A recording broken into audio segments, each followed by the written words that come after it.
Welcome back, everybody. 5:45. Now, you may not have heard of intergenerational trauma, but chances are someone you know is probably experiencing that or has experienced it possibly this year. Whether it was the Black Lives Matter protests or the current protests supporting Armenia, there's a reason why devastating events from the past affect more than just those who actually lived through them. Here to talk about it is Alaverdyan, Associate Marriage and Family Therapist. Edith, good morning.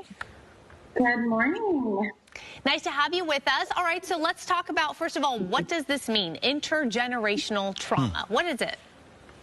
Correct. So intergenerational trauma is pretty much trauma that has been passed from one generation to another, okay? And I'll bring up, I'll bring up my country as an example.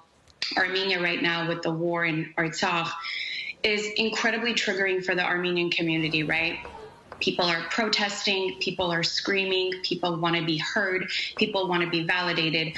And this actually goes back in history to 1915 when the genocide actually occurred, leading to the 1990s. And from 1915 to 1990, there was years of denial, years of rejection that the genocide hasn't been really recognized. So from 1990 and then now to 2020, we are experiencing war. Once more, the people aren't heard. People are not being validated. People are not being acknowledged, right? So there's definitely a lot of triggers in the community. And mind you, this is not only triggering the Armenian community, it's triggering anybody that has intergenerational trauma. You know, not too long ago in the summertime, you're looking at the social injustice that took place with BLM movement.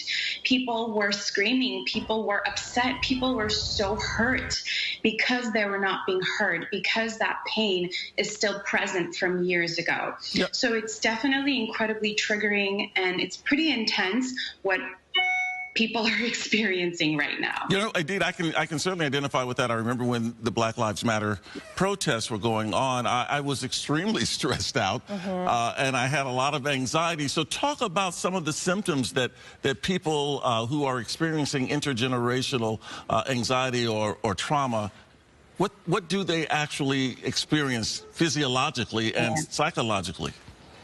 Great question. Yes, absolutely. So intergenerational trauma symptoms can be very similar to PTSD symptoms. So some people experience anxiety. Some people experience lack of sleep, lack of nutrition. Depressive symptoms could kick in, hopelessness, helplessness. And I myself, being an Armenian woman in the diaspora, I experience so much guilt because, you know, you're here in America and across the sea, there's war at your country. You want to do more and you can't. So that guilt is definitely present. And Araksya, I think you and I kind of, experience this guilt, and as mothers as well, that there's just so much that you want to contribute, but you really can't.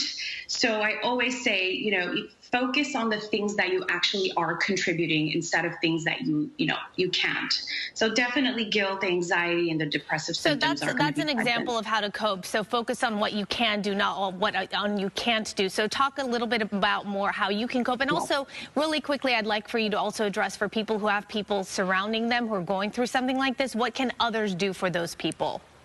Absolutely. So some of the coping skills are journaling, right? Deep breathing, meditations, and most importantly, there's two that I absolutely adore, reaching out to your family members, because the chances are they're probably experiencing the same symptoms. So talking to your friends, talking to your family members, journaling, and of course, attending peaceful protests, because that's where people come together that have similar symptoms. So it's a way to be validated and acknowledged. And to somebody, that wants to really support you and doesn't know how, it's really important not to take a role of a fixer, right? You cannot fix feelings. You just have to be very transparent, be okay with the uncomfortable feelings, ask the person to teach you what's going on, to share some feelings, and essentially to say words like, how can I help you? How can I be there for you to support you? I think that's a really important point. You can't be the fixer, but you can be there for people to vent and listen. As a support. Yeah, absolutely.